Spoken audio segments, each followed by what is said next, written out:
All right, everybody, welcome into our Hangover Classic Q&A, our first race of the 2025 year. Woo! We're very excited. First of many, a big upcoming year for us here at Rhode Races. We are very, very excited for all the races we have planned for the upcoming calendar year. Year 9. Year 9. Wow, Yep. that's crazy. I know. But, as always, we start with the Hangover Classic, January 1st, in Bristol, Rhode Island, at 10 a.m. 10:30. 10:30 for a quick little 5 miles.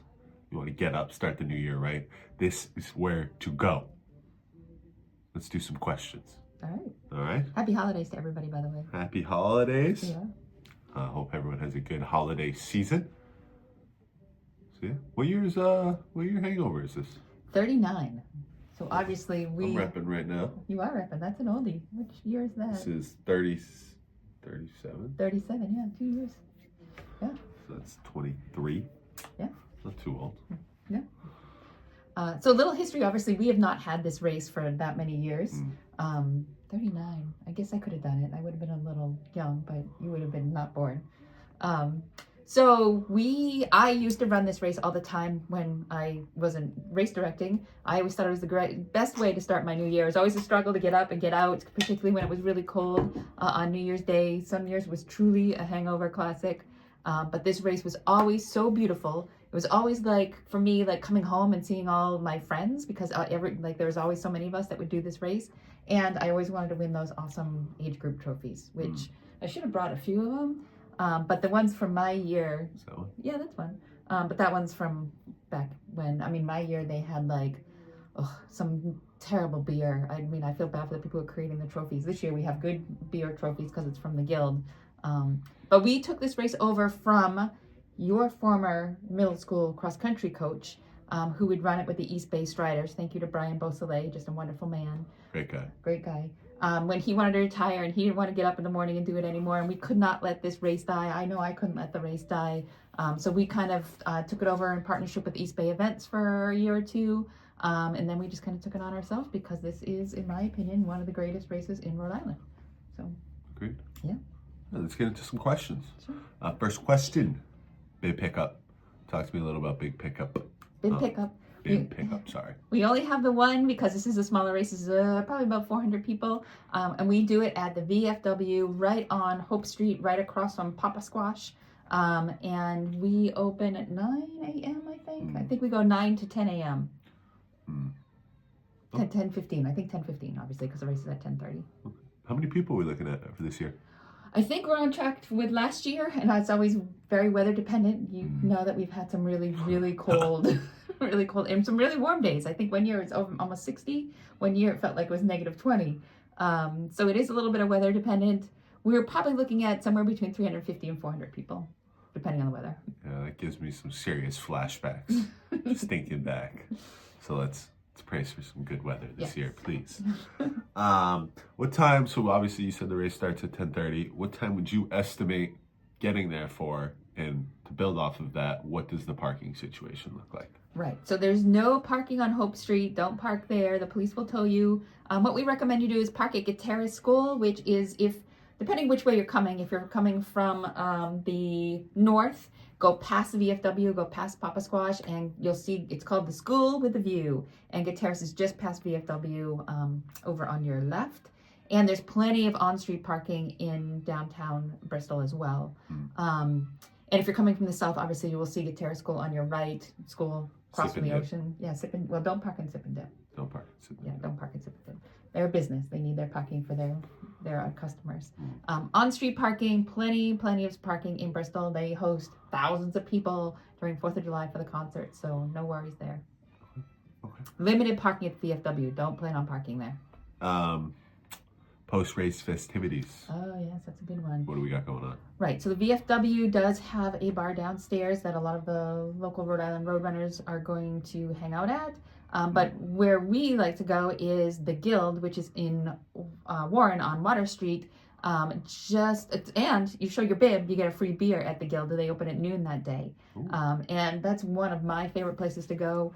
Just like this beautiful waterside brewery, like they have great food, great atmosphere, never have trouble like finding a table. It's a big brewery. In the beer, you have like tons of options. So like we love going to the Guild. So honestly, because we have to get up so early, that tends to be where I spend my New Year's Eve night. That we have done that for the last few years, but I really love the Guild. So go there after the race, their official post-race party, show your bib, get a free beer. All right, so are there any, we talked a little bit about the trophies, so talk a little bit about more about the trophies. And is it age groups or is it overall award winners? Just go into a little about that. Sure. So our intention with this race was always to keep it like as an old school classic race because it has been all around a long time. So that means that, you know, it's not chip timing, it is manual timing. We don't do an aid station per se, but we will have water out on the course in like one of those Gatorade coolers. Bring your own cups though, because it's too windy out there. So know the course, line up in the row. We're going to mark it, like do the things that we normally do. But one of the ways that we keep it old school is that the trophies or the age group categories are traditional USATF age groups. So you're talking juniors, open, submasters, masters, veterans. So traditional USATF categories. Are there like ages for that? Yes, and you're going to test my knowledge. I think open is 20 to 39. I think submasters is 40 to 49. I always forget from one year to the next, so I would have to look that up. But yes, it does kind of follow with the age groups. I think masters is 40 to 49. Veterans, I think, is 50 to 59. But I would have to look. We have a sheet that we use that day. Sorry. How's it feel being a veteran? Oh, you're funny.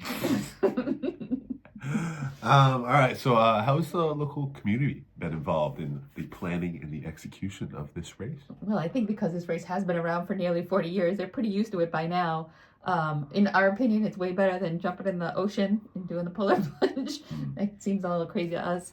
But the community loves... The community does love the event because it has been around for a long time. And it is a good way. I mean, can you think of a better way to start your new year and kick off those resolutions than this? I mean, it's really the most beautiful course because you're going along Bristol Harbor. It's through Cold State Park. It is absolutely a gorgeous 5 miles. Absolutely. Water views everywhere. Is registration still open? It is still open, yep. So what I will say is we only bought 350 shirts because that shirt order had to be in. And we did actually increase those shirts from last year. So if you want a shirt, sign up soon because we will probably sell out of shirts. Does it close or can I register on race day? You can register on race day, yep. Oh, okay, beautiful. Yep. Lastly, we'll wrap it up. That's the last question I got. Okay. Advice, race director advice, one of my favorite questions as we approach the Hangover Classic on January 1st. So I think it's pretty flat. Don't you think it's pretty flat? I mean, it's got that one hill, like from up Surprise Hill and then up by the barn. But that's pretty much about it. Otherwise, it's pretty flat. Just warm. You know, it can get so windy down there by the water in Cold State, and especially when you come out Papa Squash, that can be a very, very, very cold little street there, especially when the wind is howling like it does early on in the morning. You see, you're speaking from the person who sets up the course. By the time the runners are out there, it's generally warming up. It's still cold. It's still cold. And it's funny because when I used to run the race and I used to say to Brian, I'm like, we should reverse it from one year to the next. So we have made a lot of alterations to this course, mostly at the request of DEM. So they don't want us running on the roads. They have us on the bike paths. The only tricky part to that is that DEM does not allow us to treat the bike paths. So if it is snowing, if it is icy, you definitely want to watch your step, wear some yak tracks, do something because we cannot shovel, they won't plow it, we can't treat it. So again, old school, but I mean, I can't remember, well, I'm not even going to say it out loud. I'm not going to say it out loud. Nope. So that's just one thing to be aware of as far as running on the bike paths in Cold State Park. Okay. Just hearing that maybe remind me, are there any changes from last year's race or were we good? Nope, same course. Alrighty, that'll do it for us here. We are very excited. We will hopefully see everyone January 1st, 2025. If you're around, see us, ask us questions. 2025 is a big race year. We got a couple new races coming, and we are very excited, so feel free to ask any questions you might have. What are some of the new races? Oh, the big dog. Yep, the big dog. Yep. That's the one I'm focused on. Yeah, same. Providence, yay! And then Sakonnet Wine Run, that's new for us. Sakonnet Wine Run. Yeah, that's going to be a really, Sakonnet's absolutely beautiful. Wow, wait till you see this course. Gorgeous. Yeah, those two are probably the big ones that we're focused on. So yeah, looking forward to it. As always, email, social media, We're on there all the time, answering questions, ask away, anything you might have. And yeah. So we are going to take a little bit of a break for Christmas next week. But we'll be back.